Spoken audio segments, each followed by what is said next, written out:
Assalamualaikum warahmatullahi wabarakatuh. Salam sejahtera untuk kita semua.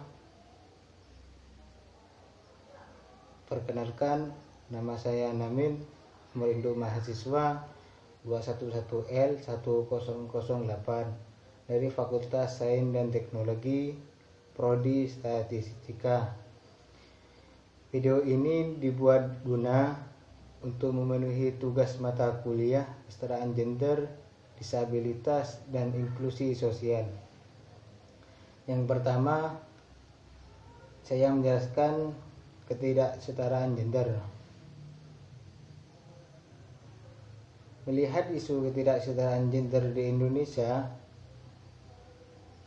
kesetaraan gender adalah suatu pandangan bahwa semua orang harus menerima perlakuan yang setara dan tidak diskriminasi berdasarkan identitas gender mereka. Tujuan dari kesetaraan gender adalah agar setiap orang memperoleh perlakuan sama dan adil dalam masyarakat. Untuk semua bidang, hal ini tidak hanya diperuntukkan bagi lelaki, perempuan pun mempunyai hak yang sama. Sebaliknya, ketidaksetaraan gender adalah suatu perlakuan diskriminatif atau berbeda yang diterima antara perempuan atau laki-laki, sehingga merugikan salah satu jenis kelamin. Ketidaksetaraan gender adalah ketidakadilan bagi perempuan atau laki-laki berdasarkan sistem dan struktur yang ada. Di Indonesia, ketidaksetaraan gender lebih sering dirasakan oleh kaum perempuan.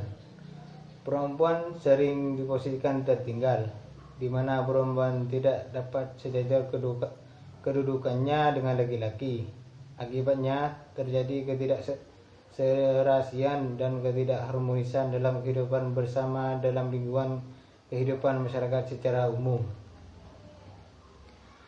Munculnya ketidaksetaraan gender yang sering menimpa perempuan diakibatkan oleh nilai-nilai dan norma-norma masyarakat yang membatasi gerak langkah perempuan, serta pemberian tugas dan peran yang dianggap kurang penting dibandingkan jenis gender lainnya, sehingga dalam pengambilan keputusan, kepemimpinan atau kedudukan yang tertinggi yang hanya sedikit sekali yang diberikan kepada perempuan. Munculnya tuntunan kesetaraan antara laki-laki dan perempuan perlu direspon secara proporsional baik oleh laki-laki maupun perempuan. Jika tidak, maka isu ketidaksetaraan ini hanya akan menjadi lingkaran yang tak berujung.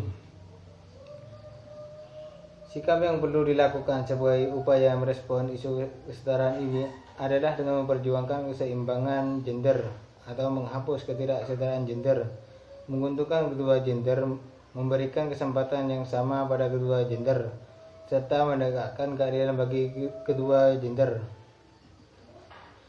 Menyikapi isu ketidaksetaraan gender ini merupakan wujud kepedulian kita terhadap masyarakat secara umum loh teman-teman. Banyak hal yang bisa dilakukan untuk mengatasi isu ini, yang bisa kita mulai dari hal kecil maupun lingkup kecil terlebih dahulu. Yuk coba bantu kurangi masalah ketidaksetaraan gender ini untuk kesejahteraan seluruh masyarakat Indonesia. Yang kedua, saya menjelaskan disabilitas. Apa itu ableisme? Coba perhatiin. Ada yang salah nggak dari gambar ini? Kamu mungkin pernah melihat tanda tersebut ketika sedang mau naik lift dalam suatu gedung. Sekilas nggak ada salah dengan tanda itu karena mengandung pesan yang positif, yaitu mengajak orang untuk berolahraga dan menghemat listrik dengan naik tangga. Gimana kalau misalnya kamu adalah seorang yang duduk di kursi roda dan lagi mau naik lift terus melihat tanda tersebut, tersinggung nggak kira-kira? Nah, tanda tersebut seolah menitik beratkan kemampuan naik tangga di tingkat superior tanpa memperhatikan orang lain yang tidak bisa naik tangga. Kejadian seperti ini yang bisa disebut sebagai ableisme. Apa itu ableisme? Ableisme merupakan sikap diskriminasi dan kekeliruan cara pandang serta prasangka sosial terhadap penyandang disabilitas. Didasarkan pada keyakinan bahwa kemampuan tertentu lebih unggul dan memberikan keyakinan bahwa orang-orang yang memiliki disabilitas, baik itu perkembangan emosional, fisik atau psikiatri, memiliki nilai yang rendah. Lalu apa saja contohnya? Yang satu, desain gedung yang dirancang tidak aksesibel, tidak disediakannya ramp atau lift untuk naik. Yang kedua, tidak ada huruf braille pada tanda arah, tombol lift, tanda WC, dan lain sebagainya. Yang nomor 2, membuat website yang non-aksesibel. Yang ketiga, meledek orang dengan disabilitas dan dijadikannya sebagai bahan ngelecu. Yang keempat, memakai toilet khusus penyandang disabilitas, padahal ia bisa memakai toilet non-disabilitas tanpa masalah.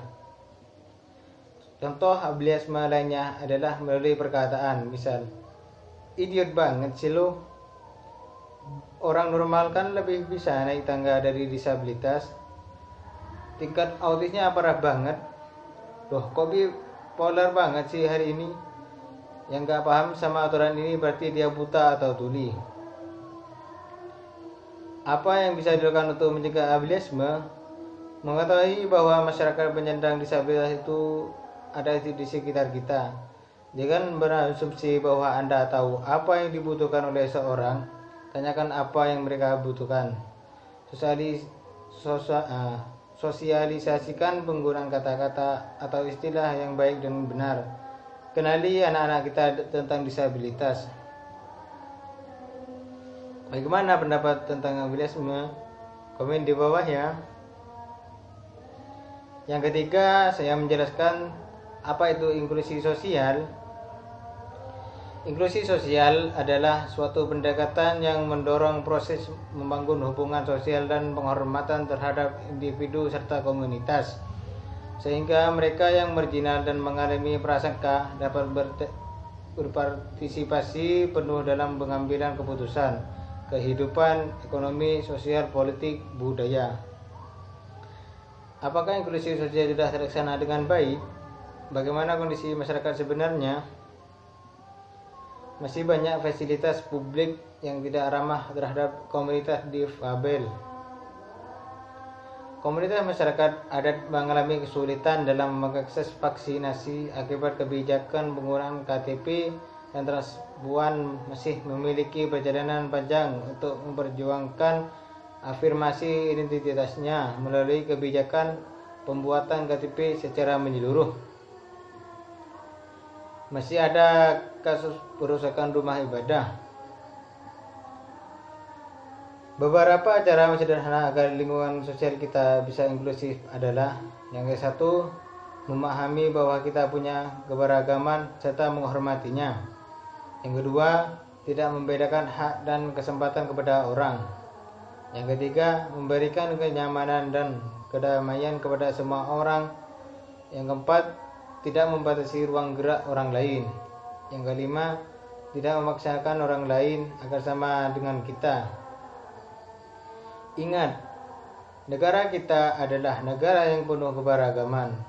Mewujudkan inklusi sosial berarti merawat Indonesia. Oke, dari saya terima kasih atas apa yang saya sampaikan. Mohon maaf yang sebesar-besarnya. Billahi taufiq wal hidayah. Wassalamualaikum warahmatullahi wabarakatuh.